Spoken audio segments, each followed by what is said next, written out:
Hello everyone, welcome back to yet another video. React सीख रहे हो बट प्रोग्रेस स्लो हो रही है। सच बताओ तो दिक्कत बेसिकली रिएक्ट में नहीं है, दिक्कत उन 5 मिस्टेक में है जो एवरी बिगिनर स्टार्टिंग लेवल पे करता है। सो आज की इस वीडियो में हम उन 5 मिस्टेक को फिक्स करेंगे। रिएक्ट मिस्टेक जो हर एक बिगिनर करता है उसमें से जो फर्स्ट मिस्टेक है हमारी, वो है हमारे पास prop drilling overuse. Let's suppose हमारे पास मल्टीपल कंपोनेंट्स है और अगर मुझे वन कंपोनेंट का डेटा किसी नेस्टेड कंपोनेंट के अंदर जाके उसको वहां पे भेजना है, तो प्रोब्स के थ्रू हम क्या करेंगे, पेरेंट्स के पास डेटा आएगा, फिर पेरेंट्स से उसका जो चाइल्ड है उसके पास भेजेंगे, फिर जाके हम ग्रैंड पेरेंट्स के पास जाएंगे।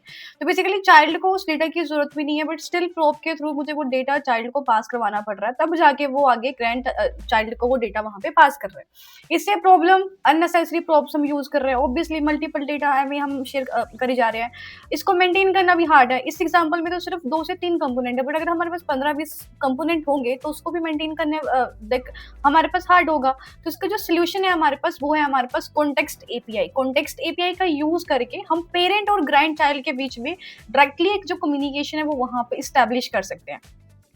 जो प्रोब ड्रिलिंग ओवर यूज है, इससे बचने के लिए आप यूज कर सकते हो कॉन्टेक्स्ट एपीआई। तो ये हो गया हमारे पास एक प्रॉब्लम।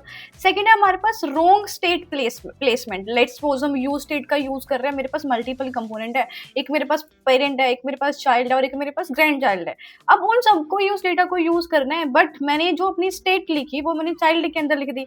तो जब हम चाइल्ड क्लास के अंदर अपनी स्टेट को मेंटेन कर रहे हैं और उसी के अंदर ही हम उसको यूज कर रहे हैं, तो हम उस स्टेट को सिर्फ और सिर्फ चाइल्ड के अंदर ही यूज कर सकते हैं। अगर मुझे पेरेंट अगर लेट्स सपोज एक पेरेंट कंपोनेंट है और पेरेंट कंपोनेंट के अंदर स्टेट को अगर यूज करना है, तो वो चीज पॉसिबल नहीं होगी अगर हम हमारी स्टेट को गलत कंपोनेंट के अंदर वहां पे लिखेंगे। ठीक है, तो इससे बचने के लिए हम क्या करेंगे, अपनी जो स्टेट है, जो सबसे मेन जो हमारी पेरेंट क्लास होती है, लिफ्ट स्टेट आप, उसके अंदर जाके हमें अपनी उस स्टेट को क्रिएट करना होता है। इससे एक फायदा होता है कि हम उसके थ्रू अपना जो चाइल्ड है, ग्रैंड चाइल्ड है, उसके अंदर भी हम अपनी उन स्टेट्स को वहां पे यूज कर सकते हैं।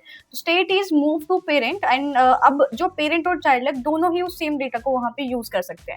इससे डेटा को मैनेज करना इजी है और जो स्ट्रक्चर है वो भी हमारे पास बेटर होता है। बार बार स्टेट्स लिखने के बजाय एक बार लिख के पेरेंट क्लास में लिख के हम उसको यूज कर सकते हैं। ठीक है, उसके बाद हमारे पास मिसिंग कीज इन लिस्ट। हमारे पास लेट्स सपोज एक एरे है और उस एरे के ऊपर मुझे उस एरे का डेटा मुझे शो करना है, तो उसके लिए हम मैप यूज करते हैं। अब हमने मैप यूज कर लिया, बट आइटम को टारगेट करने के लिए अगर आप वहां पे कीज का यूज नहीं करोगे तो जो रेक्ट है वो हमारी आइटम्स को ट्रैक नहीं कर पाए, क्योंकि एरे के अंदर जो आइटम है वो इंडेक्सिंग वैल्यू के थ्रू वहां पे ऐड हो रही होती है। तो अगर वो 0 पे गया तो फर्स्ट आइटम, फिर 1 पे गया तो सेकंड आइटम को शो करेगा। बट अगर हमारे पास की नहीं होगी वहां पे, तो वो इस तरीके से एवरी आइटम को वहां पे ट्रैक नहीं कर पाएगा। सो हर एक आइटम को ट्रैक करने के लिए मेक श्योर दैट कि जब भी आप एरे के ऊपर मैप लगाओ तो उसकी आइटम्स के लिए आपको वहां पे की लगाना ही लगाना है। लेकिन जब हम बच्चों को टीच कर रहे होते हैं तो बहुत सारे पर्सन और जो बच्चे हैं वो इस मिस्टेक को करते हैं, तो इसलिए आपको इस मिस्टेक को वहां पे अवॉइड करना है।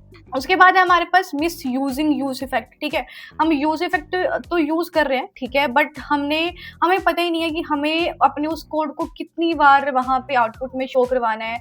एवरी जब मेरा पेज रिफ्रेश हो रहा है, एवरी जो हमारे पास वहां पे रेंडर हो रहा है, ठीक है, वहां पे मुझे शो करवाना है, किस तरीके से शो करवाना है।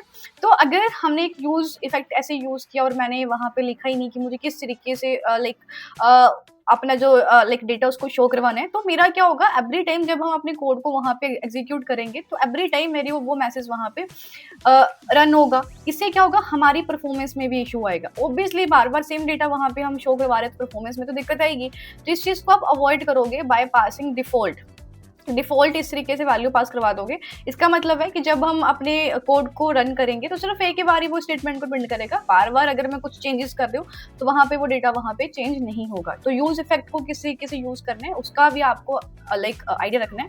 लास्ट में हमारे पास नोट अंडरस्टैंडिंग री रेंडरिंग। ठीक है, लेट्स सपोज जो हमारे पास डेवलपर है उसको पता ही नहीं है कि उसका जो पेज है जो उसने बनाया है वो कितनी बार वहां पे री रेंडर हो रहा है। ठीक है, सो हमारा जो कंटेंट है वो री रेंडर तब होता है जब हमारी जो स्टेट है वो चेंज होती है, जब हमारी प्रोब्स की जो वैल्यू वो वहां पे चेंज होती है। स्टेट लेट्स सपोज मैंने एक काउंटर बनाया, बटन पे क्लिक कर रही हूँ, उसकी वैल्यू इंक्रीज हो रही है y1 से, तो मतलब वहां पे क्या हो रहा है, री रेंडरिंग हो रही है, मतलब हमारा जो कंटेंट है वो वहां पे रेंडर हो रहा है। तो डेवलपर को पता होना चाहिए कि उसका जो कोड है उसकी जो लाइक जो भी उसने बनाया है, ठीक है, वो लाइक कब कब वहाँ पे रेंडर हो रहा है, इससे जो प्रॉब्लम्स आती है, अगर उसे पता ही नहीं है कि मेरा जो पेज है वो वहाँ पे रेंडर हो रहा है, परफॉर्मेंस में इशू आएगा और डीबग करने में भी उसे वहाँ पे इश्यूज आ सकते हैं। तो इसलिए लाइक जो हमारे पास रेक्ट का रेंडरिंग बिहेवियर है वो अंडरस्टैंड होना जरूरी है। तो इस तरीके से आप क्या कर सकते हो, आप अपना जो कंप्लीट जो हमारे पास मिस्टेक जो मैंने बताई, इनको आप अवॉइड करो।